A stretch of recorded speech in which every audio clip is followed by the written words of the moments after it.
নমস্কার বন্ধুরা, টুকিটাকি রান্নাঘরে আপনাদের সবাইকে স্বাগত।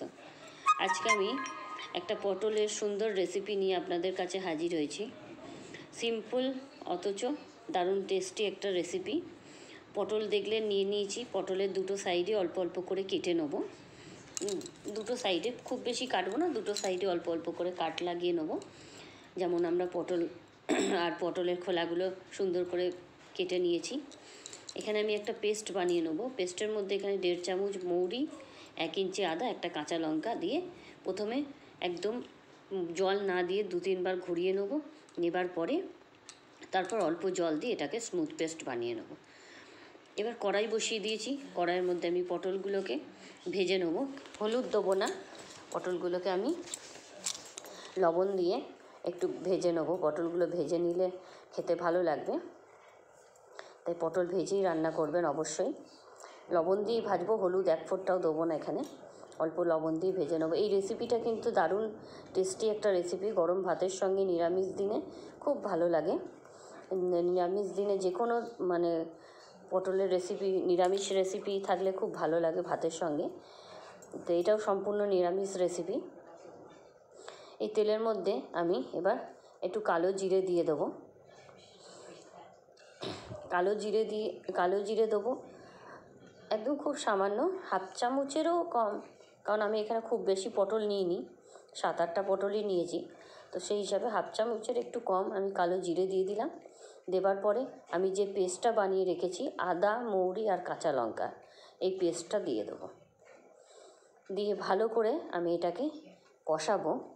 রান্নাটা কিন্তু খুবই সিম্পল মানে খুবই সিম্পল রেসিপি, কিন্তু খেতে খুবই ভালো। একদম ঘরোয়াভাবে, ঘরোয়া জিনিস দিয়ে বানানো খুব টেস্টি একটা রেসিপি। এই মশলা থেকে যখন তেল ছাড়বে, দেখুন ভালো করে মশলাটা ভালো করে কষাতে হবে। এই মশলাটা থেকে সুন্দর একটা গন্ধ বেরোচ্ছে, এই কারণে আদা মৌরি বাটার যে গন্ধটা, এটা খুব সুন্দর একটা গন্ধ বেরোচ্ছে। এর মধ্যে আমি খুব অল্প মানে খুবই অল্প একটু হলুদ দিয়ে দিলাম, জাস্ট একটু কালারটা অন্যরকম হবে বলে। আপনারা চাইলে হলুদ না দিয়েও করতে পারেন। আমি খুবই সামান্য, 1/2 চামচেরও হাফ হলুদ দিয়ে দিয়েছি, জাস্ট একটু চামচের দিয়ে, যাতে কালারটা সুন্দর আসে বলে। আর এখানে আমি একটা কাঁচা লঙ্কা পেস্ট করার সময় দিয়েছি। আপনারা যে যেমন ঝাল খান সেমনি অনুযায়ী দেবেন। মশলাটা সুন্দর কষানো হয়ে গেছে। এখন আমি এখানে 2 চামচ মতো দই ফেটিয়ে রেখেছিলাম, অল্প একটু ভালো করে ফেটিয়ে রেখেছিলাম, এই দইটা দিয়ে দিলাম। দইটা দেবার সময় অবশ্যই গ্যাসের স্টিমটা কম করবেন, না হলে গ্যাসটা বন্ধ করে দেবেন।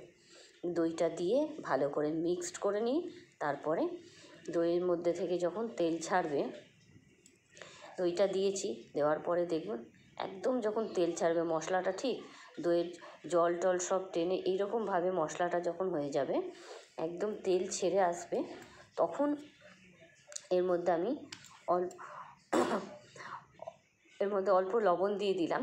লবণ এই কারণে, আমি পটল ভাজার সময়তে কিন্তু লবণ দিয়েছি, তাই লবণটা বুঝে শুনে দেবেন, খুব বেশি দেবেন না। আর যেহেতু আমি টক দই দিয়েছি, দইটা একটু বেশিই টক ছিল, তাই আমি খুব সামান্য একটু চিনি দিয়ে দিলাম, জাস্ট স্বাদটা ব্যালেন্স করার জন্য, টেস্টটা ব্যালেন্স করার জন্য, নাহলে খুব বেশি টক হয়ে যাবে। খুবই সিম্পল রেসিপি, সিম্পলভাবেই বানিয়েছি, ঘরের সামান্য জিনিস দিয়ে, কোনো আলাদা কিছুর দরকার নেই, কিন্তু খেতে অপূর্ব হয়েছিল, বেশ ভালো লাগছিল গরম ভাতের সঙ্গে, দারুণ লাগছিল। নিরামিষ দিন এরকম একটা রেসিপি থাকলে ভাতের প্রথম পাতে খুব ভালো লাগে। এবার আমি এখানে 1 বাটি মতো জল দিয়ে দিয়েছি। খুব বেশি জল দেবেন না, পটল অলরেডি ভাজা করাই আছে, ঝোলটা ফুটে গেছে। আমি এবার পটলগুলো দিয়ে দিলাম, দিয়ে ভালো করে ঝোলের মধ্যে ফুটিয়ে নেবো। এই রান্নাটা কিন্তু ঝোল হবে না, একদম গায়ে মাখা হবে, তবেই ভালো লাগবে। এটা ঝোল করলে ভালো লাগতো না। ভালো করে আমি ফুটিয়ে নেব।